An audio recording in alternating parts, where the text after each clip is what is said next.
دوستو channel subscribe like اور share فرمائیں، شکریہ۔ بسم اللہ الرحمن الرحیم، الحمدللہ رب العالمین والصلاة والسلام علی خاتم النبیین پاک وس محمد منشا۔ السلام علیکم، کیسے ہیں جی؟ دو عنوانات ہیں کہ ایک تو پرائم منسٹر اور چیف جسٹس آف پاکستان کی ملاقات ہوئی ہے، اسی بیک ڈراپ میں جو اسلام آباد ہائی کورٹ کے 8 میں سے 6 ججز نے خط لکھا کہ ہمیں کچھ چھیڑتا ہے۔ جس طرح وہ دوشیزائیں ہوتی ہیں نا، تو ظاہر آوارہ جو لوگ ہوتے ہیں ان کو چھیڑتے ہیں تو وہ گھر آ کر گویا شکایت کرتی ہیں، لیکن وہاں پر مسکراتی ہیں۔ تو یہ تو ایک تو یہ مسئلہ ہے، اور دوسرا یہ ہے کہ جو یوتھیاپا اور کتیاپا اور سیاپا کی مجموعہ خیبر پختونخوا کی حکومت نے براستہ اسپیکر صوبائی اسمبلی ایک جال بنا تھا، وہ الٹا ان کے گلے پڑ رہا ہے کہ وہ جو مخصوص سیٹوں پر الیکٹڈ لوگ ہیں اپوزیشن کے، ان سے حلف نہیں لے رہے۔ تو اس پر الیکشن کمیشن نے کیا دھمکی دی ہے یا تنبیہ کی ہے۔ تو پہلے چیف جسٹس اور پرائم منسٹر کی ملاقات، ظاہر ہے آپ جانتے ہیں کہ ان ججز نے خط لکھے کہ ہمیں چھیڑا گیا ہے، ہاں جی، دوشیزاؤں کی طرح۔ تو انہوں نے شکایت کی۔ شکایت تو کرنی، ایک تو یہ ہے کہ جنہوں نے چھیڑا تھا ظاہر ہے ان کے سامنے مسکراہٹ نہیں ہونی چاہیے تھی، وہاں پر کوئی اشوا و ادا نہیں دکھانے چاہیے تھے، تو پھر وہاں پر کم از کم سنجیدگی اور متانت اور کمپوزر کو برقرار رکھنا تھا، اور پھر جا کر گھر کی شکایت بھی کرنی تھی۔ لیکن ایسا نہیں ہوا، وہاں پر تو اشوا ادا دکھائی گئی، وہاں پر یوتھیاپے کو پروموٹ کیا گیا، اور اب کہتے ہیں کہ ہم صدیقی صاحب کی جو ڈیمانڈز ہیں، کہ ان کے جو الزامات ہیں بجوہ اور فیض پر، کہ اس کی حمایت کرتے ہیں۔ تو انہی کی حمایت پر تو یہ حضرات جو ہیں نہ صرف یہ کہ ججز ان میں سے کئی بنے، بلکہ اس لائن پر آئے جس لائن پر اب تک وہ چل رہے ہیں، اور ظاہر ہے اس کو مزید کیٹلسٹ اس میں ایڈ ہوتے رہے ہیں، جیسے لیٹسٹ کیٹلسٹ جو ہے ٹھیکیدار کی سپورٹ ہے۔ گویا اب ایک کنگلومیریٹ ہے، ایک کارٹل ہے، ایک ایسا مافیا ہے جس کے کئی کردار ہیں، جس میں کئی انگریڈینٹس ہیں، جیسے ٹھیکیدار ہے، یوتھیاپا ہے، اور سابق یوتھیاپا کے جو سابق مینٹورز ہیں، جو اس کے ہینڈلرز ہیں یا اس کے پروملگیٹرز ہیں، وہ ہیں، اور پھر یہ ہے کہ اپنے ہی جھوٹ کا شکار یہ خود ججز۔ تو بہرحال ظاہر ہے چیف جسٹس آف پاکستان نے کچھ نہ کچھ تو آگے سے رسپانس کرنا تھا، کہ بجائے یہ کہ اپنے باپ کو شکایت کرتے، چیف جسٹس آف اسلام آباد ہائی کورٹ کو شکایت کرتے، یہ محلے میں جو بڑی کوئی بیٹھک تھی وہاں پر پہنچ گئے۔ یعنی امیجن کریں کہ جو سپریم ہائی کورٹ کے ججز ہیں، اگر انہیں کوئی مسئلہ ہے تو انہیں چاہیے نا کمیونیکیٹ کریں چیف جسٹس آف پاکستان سے،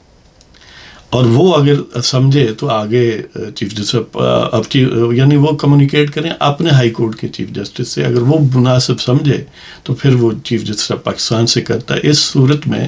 اسلام آباد ہائی کورٹ کے ججز کو اگر یہ تھا کہ ہمیں چھیڑا گیا ہے، کسی بدماش نے ہمیں چھیڑا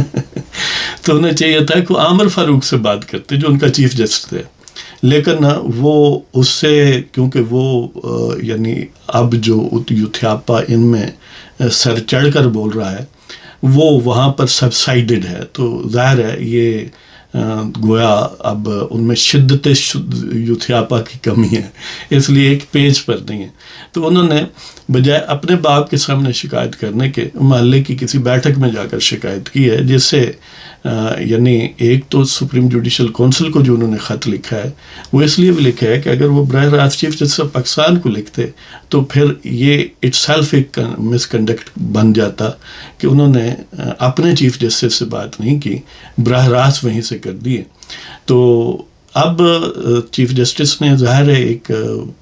کوئی آئے گی تو کرنی تھی، کچھ نہ کچھ حرکت کرنی تھی، تو انہوں نے گویا پہلے فل کورٹ اجلاس بلایا ہے، یہ معاملات ڈسکس ہوئے ہیں، افطاری پر ان لوگوں کو بلایا، 6 ججز کو، ان سے فردر باتیں کی ہیں کہ تمہیں کہاں چھیڑا گیا ہے، کس گلی کے موڑ پر، اور کہیں کوئی ہاتھ وغیرہ تو نہیں لگایا گیا۔ تو انہوں نے سب دکھڑے سنائے ہیں، اور پھر اس کے نتیجے میں پھر انہوں نے جناب پرائم منسٹر آف پاکستان، ظاہر ہے یہ ایک وہ فساد سا کریٹ ہوا نا کہ دیکھیں جی ایگزیکٹو معاملات میں مداخلت کر رہی ہے جوڈیشری کی، لہٰذا ظاہر ہے ایگزیکٹو کے پھر سربراہ پرائم منسٹر ہیں، تو جوڈیشری کے سربراہ نے ایگزیکٹو کے سربراہ کو دعوت دی اور وہ ملنے گیا انہیں۔ ظاہر ہے بینگ پرائم منسٹر، چلو یہ ان کی آپ کہہ سکتے ہیں کہ عاجزی ہے کہ چیف جسٹس نے بلایا وہ گئے ہیں، ورنہ کئی ممالک میں ایسا بھی ہوتا ہے کہ نہ بلایا جاتا ہے، اگر کوئی بلایا تو وہ کہتے ہیں کہ حضور تسی تشریف لے آؤ۔ تو باہر یہ ہوا۔ اب اس میٹنگ میں ظاہر ہے کیا ہوا، میٹنگ میں یہی ہوا کہ ہمارے بچوں کو چھیڑتے ہیں، ہاں جی، یہ دو شیزائیں ہیں اسلام آباد ہائی کورٹ کی، ان کو کوئی چھیڑتا ہے تو ان چھیڑنے والوں کا محاسبہ کیا جائے۔ اور محاسبہ انہوں نے پوچھا، جناب فرمایا آپ چیف جسٹس ہیں کہ کیسے کرنا ہے، تو الٹیمیٹلی یہ ڈیسائیڈ ہوا کہ ایک جوڈیشل کمیشن بنایا جائے، اور وہ جو اپنا جوڈیشل کمیشن ایکٹ ہے، Pakistan commission of inquiries act 2017، اس کے تحت ایک کمیشن بنایا جائے، کس کی سربراہی میں؟ ریٹائرڈ جج کی سربراہی میں۔ اب حیرت انگیز بات یہ ہے کہ جیسے آپ نے یہ کہانی سنی ہوگی ایک لطیفہ نما کہ کوئی یعنی یہ جو ہیرا منڈی کہتے ہیں وہاں کی کوئی یعنی خاتون نے کسی کو سروسز پرووائڈ کی، وہ مفت بر تھے، مفت کھورے تھے، تو وہ سروسز لے کر نکل گئے، کوئی یعنی پیمنٹ وغیرہ نہیں کی سروسز کی، آخر ظاہر ہے کوئی پرائس ہوتی ہے، کوئی اجرت ہوتی، تو وہ خاتون نے شور مچایا کہ میری عزت لوٹ لی گئی۔ اس کا بھائی بڑے غصے میں بڑے ہتھیار شتھیار اور بڑی کلاشن کوف لے کر باہر نکلا، اور جو ہی وہ باہر نکلا نا تو اسے یاد آیا یار یہ کام تو روزانہ ہوتا ہے یہاں، تو باجی سے پوچھ ہی لیتے ہیں۔ تو وہ اپنی باجی سے پوچھنے آیا کہ دسو نا پیسے ہی لینے نے نا، اسے کہتے یہی کام کرنا اور تو کی کرنا، یعنی ان کی عزت کی یہی قیمت تھی۔ اب ان سے بندہ پوچھے اور تم پہلے کرتے کیا رہے ہو، یعنی جو یوتھیاپے کا ایک ناسور ہے اس کو تم پروپیگیٹ کرتے رہو، اس کو سیراب کرتے رہو علل اعلان، اور بالکل یعنی کوئی بھرم بھی نہیں رکھا، بے حجاب اس کے داشتہ کے طور پر، یا اس کی گویا اس کے لیے ایسے ہی تم تھے جیسے کوئی پنکی پیرنی ہے، اس طرح کی حرکتیں کرتے رہے ہو، اور اب کہتے ہو کہ دیکھیں جی اب ہماری جو عزت پر حرف آ رہا ہے اور ہم پر دباؤ ڈالا جا رہا ہے۔ یا دوسرے لفظوں میں آپ یہ کہہ لیں کہ کوئی صاحب ہیں، ان کے پاس بڑے ہتھیار ہیں، سب کچھ ہے، تو انہیں گلی میں کوئی گریبان ان کا پکڑتا ہے اور گالیاں دیتا ہے، اور ظاہر ہے وہ اس کو کچھ سپڑ رسید کر دیتا ہے۔ وہ وہاں پر تو کچھ نہیں کہتا، وہاں پر تو ماشاءاللہ مسکراتا ہی رہتا ہے، اور واپس آ کر اپنے بوڑھے باپ کو کہتا ہے کہ بس میرے نہ بڑی زیادتی ہوگی یہ وہ۔ تو اس نے پوچھا ہے کہ بھائی تمہارے پاس کلاشن کوف بھی تھی، تم جوان تھے، بڑے اتھرے آدمی ہو ویسے تو کیا وہاں پر تم ایکٹ نہیں کر سکتے تھے؟ نہیں، اب یعنی اس کی پھر رالیں گر جاتی ہیں۔ مسئلہ یہ ہے کہ اگر ایسی صورت میں وہ صاحب آتے ہیں تو پھر بوڑھے باپ کو چاہیے کہ اسے پہلے کان پکڑوائے، پھر اس کی تشریف پروری کرے، یعنی چترول سے اس کی تشریف پروری کرے۔ چاہیے تو یہ تھا کہ قاضی فائز صاحب ان کی تشریف پروری کرتے کہ تم ڈپٹی کمشنر کو تو جاری کر سکتے ہو نا کنٹمپٹ کا نوٹس، اور سزا بھی دے سکتے ہو۔ اس کے علاوہ اور بہت سارے کیسز ہیں جن میں تم نے سزائیں دی ہیں کنٹمپٹ پر، تو یہ اب وہاں ہمارے پاس کیا لینے آئے ہو؟ کنٹمپٹ نوٹس انہیں ایشو کرو، انہیں سزا دو۔ اگر یہ آئیں بائیں شائیں کرتے تو پھر یہی تھا کہ ان کو کان پکڑوا کے پھر ان کی تشریف پروری کی جاتی۔ تو بہرحال ظاہر ہے اب اس طرح وہ 2+2 تو ہوتے نہیں ہیں، 2+2 نیسیسریلی 4 نہیں ہوتے ہیں اس ٹائپ کے معاملات میں، اس میں کچھ نہ کچھ ٹالرنس کا پہلو ہوتا ہے۔ تو جج صاحب نے گویا یعنی چیف جسٹس صاحب نے ایک ان کو ٹرک کی بتی کے پیچھے لگا دیا، اور ظاہر ہے وہ ٹرک کی بتی کے پیچھے ہی لگنا چاہتے تھے، وہ ایک لائم لائٹ، ایک میڈیا بلٹس کریک میں آنا چاہتے تھے کہ دیکھیں جی ہم بڑے آزادی پسند ہیں۔ اور آپ نے سنا ہوگا کہ شوکت صدیقی کہتے ہیں کہ جب ان سے فیاض اور بجوا نے انہی کے جو گاڈ فادر تھے ثاقب نثار اور کھوسے وغیرہ، ان کے ذریعے ان کو یعنی اس کا شکنجہ کسنے کی کوشش کر رہے تھے. تو ان لوگوں نے بائیکاٹ کیا، یعنی ان کے ساتھ میل ملاقات چھوڑ دی. ان کا کوئی شادی کا فنکشن تھا، وہاں انہوں نے بلایا، یہ نہیں گئے. تو یہ یعنی ان کا اپنا انداز یہ ہے. اب کہتے ہیں کہ ہم ان کے الزامات کی جو ہے وہ تائید کرتے ہیں، یعنی الزامات کی نہیں، اس انکوائری کی ڈیمانڈ کی تائید کرتے ہیں. یہ سمجھتے ہیں کہ انکوائری صرف یہاں تک ہوگی. اگر انکوائری ہوگی تو ظاہر ہے بائی ڈیفینیشن انکوائری تو پاسٹ کی ہوتی ہے، اور پاسٹ میں اگر آپ دیکھیں ان سب ججز نے جو سہولت کاری کا پاکستان کے تخریب کاروں اور دہشت گردوں، جنہوں نے اسلام آباد میں آگ لگائی، جنہوں نے یعنی ملٹیپل ٹائمز ماب کا معاملہ کیا، اور پھر یہ جو مئی کے واقعات ہیں 9 مئی کے، جس میں انہوں نے گویا پورے ملک میں آگ لگانے کی کوشش کی. پہلے سپریم کورٹ کے ججز اور ان ججز کے تعاون سے انہوں نے اسلام آباد میں ایک پریکٹس کی تھی آگ لگانے کی، اور یہ سارے لوگ جو ہیں وہ واہ واہ کرتے رہے. اب انہیں یاد آیا تو پھر ظاہر ہے یہ انکوائری تو وہاں سے شروع ہوگی نا. اگر وہاں سے شروع ہوگی تو پھر یہ بھی دیکھا جائے گا کہ اگر کسی نے پریشر ڈالا ہے تو کس نے پریشر لیا ہے. لہذا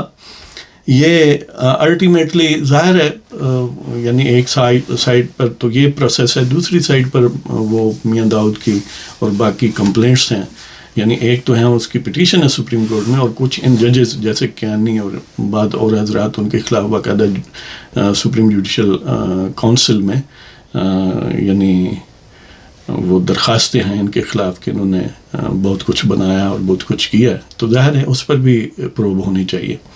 اب ایک طرف تو وہ کہتے ہیں کہ ایگزیکٹو کا مداخلت ہو رہی ہے جوڈیشری میں، لیکن اس کے ریورس بھی ٹرو ہے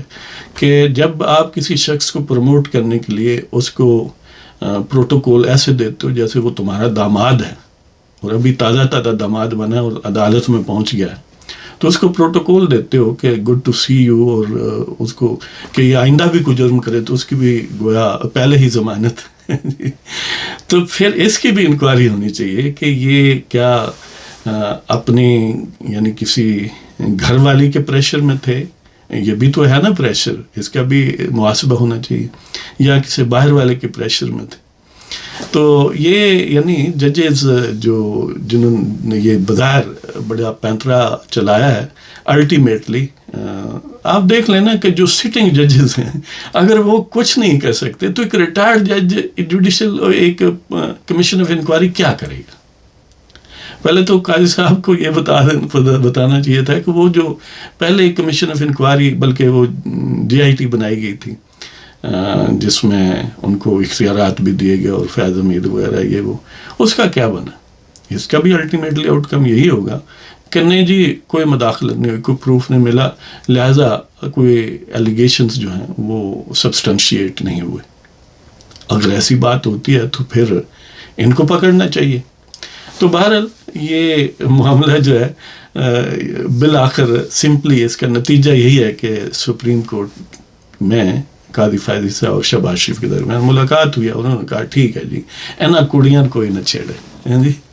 یہ بڑی شریف کڑیاں ہیں 6 جو اسلام آباد ہائی کورٹ میں بطور جج تعینات. تو دوسری جو بات ہے کہ خیبر پختونخوا میں آپ کو پتہ ہے کہ وہاں پر کچھ 24 کے قریب جو نیولی الیکٹڈ آپ کہہ لیں یا اسپیشل سیٹوں پر جو منتخب شدہ لوگ ہیں ان سے حلف نہیں لے رہا اسپیکر اسمبلی، اس لیے کہ اگر وہ حلف لیتا ہے تو 2 اپریل کو جو سینٹ کا الیکشن ہے ظاہر ہے وہ اپنی پارٹیوں کو ووٹ ڈالیں گے ان کی انسٹرکشنز کے مطابق، تو وہ ان کو ڈیلنگ ٹیکٹکس. اب پشاور ہائی کورٹ نے بھی فیصلہ دیا ہے کہ ان سے اتھ لی جائے، اور الیکشن کمیشن میں بھی درخواست تھی تو انہوں نے اس پر یہی اپنا اعلامیہ جاری کیا ہے کہ ووٹ دینا ان کا بنیادی حق ہے جن کی نوٹیفیکیشن ہو چکے ہیں بطور MPAs. تو سینٹ الیکشن سے پہلے اگر ان سے حلف نہیں لیا گیا اور ان کو ووٹ ڈالنے نہ دیا گیا تو ظاہر ہے الیکشن کمیشن اس صورت میں جو سینٹ کا الیکشن خیبر پختونخوا کی حد تک اس کو ملتوی کر سکتا ہے. اور ظاہر ہے الیکشن کمیشن کا یہ پورا اختیار ہے کہ اگر وہ سمجھتا ہے کہ یہاں پر فیئر الیکشن ممکن نہیں ہے اور ووٹرز کو ووٹ نہیں ڈالنے دیے جا رہے ہیں تو وہ اس کو ملتوی کر سکتے ہیں. لہذا اس صورت میں پھر کیا ہوگا؟ اس صورت میں یہ ہوگا کہ جو یوتھیاپا، سیاپا اور کتیاپا کا مجموعہ لوگ سینیٹر بننے والے تھے وہ نہیں بنیں گے. پھر اگرچہ اپوزیشن کے یعنی خیبر پختونخوا کے والے سے جو اپوزیشن ہے اس کے بھی نہیں بنیں گے، لیکن ساتھ ان کے بھی زیادہ تو نہیں کہ بننے ہیں نا، جو حکومت میں ہیں لوگ اکثریت تو نہیں کی ہے اسمبلی میں، تو ان کے زیادہ اکثریت ہے جو محروم رہے گی. تو محروم رہے گی تو جو سینٹ کے چیئرمین اور ڈپٹی چیئرمین کا انتخاب ہے ظاہر ہے وہاں پر وہ موجود نہیں ہوں گے، تو اس طرح گویا وہ خالی رہیں گے. لہذا اب وہ بری طرح پھنسے ہوئے ہیں کہ حلف لیں تو ظاہر ہے یہ امپریشن جنریٹ ہوگا کہ بالآخر جھکنا پڑا ہے، بالآخر کتیاپے کو شکست ہوئی ہے. اور اگر وہ حلف لے لیتے ہیں تو ظاہر ہے ان کی مرضی کے خلاف اور ان کی توقعات اور پلاننگ کے خلاف ووٹ جائیں گے، اور سینٹ میں خیبر پختونخوا کی جو اپوزیشن ہے اس کو بھی سیٹیں اس تناسب سے مل جائیں گی. تو باہر یہ صورتحال ہے. تو اللہ تعالیٰ جی آپ سب کو خوش و خرم رکھے. اجازت چاہتا ہوں. پاکستان زندہ باد. خدا حافظ.